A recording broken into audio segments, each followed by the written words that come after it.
గురు శిష్యులు. ఒక రాజ్యంలో ఒక గొప్ప గురువు ఉండేవాడు. అతని పేరు విద్యానాథుడు. అతని వద్ద చాలా మంది శిష్యులు ఉండేవారు. విద్యానాథుడు శిష్యులను ప్రేమతో చూస్తూ విద్య బుద్ధులు నేర్పేవాడు. అప్పుడప్పుడు వారికి విద్యలోనే కాక వేరే విషయాలలో కూడా పరీక్షలు పెడుతుండేవాడు. ఆయన వద్ద అనంతుడనే శిష్యుడు విద్య నేర్చుకునేవాడు. ఒకసారి అనంతుడు గురువుగారు ఏది అడిగినా ఇస్తాను అని తోటి విద్యార్థులతో గొప్పలు చెప్పాడు. ఆ విషయం గురువు గారికి తెలిసింది.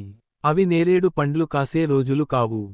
కాని అనంతుని పరీక్షించడానికి గురువుగారు అనంతుని నేరేడు పండ్లు తీసుకురమ్మని చెప్పాడు. అందరూ ఆశ్చర్యంతో అనంతుడు ఏమి చేస్తాడా అని చూడసాగారు. అనంతునికి కూడా ఏమి చెయ్యాలో తోచలేదు.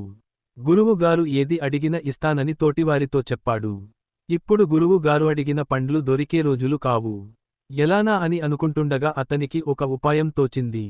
గురువుగారి దగ్గరకు వెళ్ళి, గురువుగారు నేను పండ్ల కోసం వెళుతున్నాను. నేను వచ్చేదాకా మీరు ఇక్కడి నుండి కదలవద్దు అని చెప్పి వెళ్ళాడు. అతడు కాసేపట్లో వచ్చి పండ్లు దొరకలేదని చెపుతాడని అప్పుడు గొప్పలు చెప్పవద్దని బుద్ధి చెప్పాలనుకున్నాడు గురువుగారు. అనంతునికిచ్చిన మాట ప్రకారం గురువుగారు కదలక కూర్చున్నాడు. ఒకరోజు గడిచింది. 2 రోజులు 3 రోజులు గడిచాయి. అనంతుడు రాలేదు. కాని ఒక మనిషి వచ్చాడు. అతడు గురువు గారితో, అయ్యా మీకాడ సదువుకొనే పిల్లడంట. అడవిలో తిరుగుతొండు. నేరేడు పండ్లు కావాలంట. ఇప్పుడు దొరకవు సామి అంటే ఇంటలేదు. మిమ్ము మాత్రం పండ్లు తెచ్చే దాకా ఈడనే కుసోమన్నాడు అని చెప్పాడు. గురువుగారికి మిగతా శిష్యులకు గుండెల్లో రాయి పడ్డట్లయింది. అనంతుడు రానిదే గురువుగారు కదలటానికి లేదని తెలిసి శిష్యులందరూ అనంతుని వెదకటానికి అడవికి వెళ్లారు.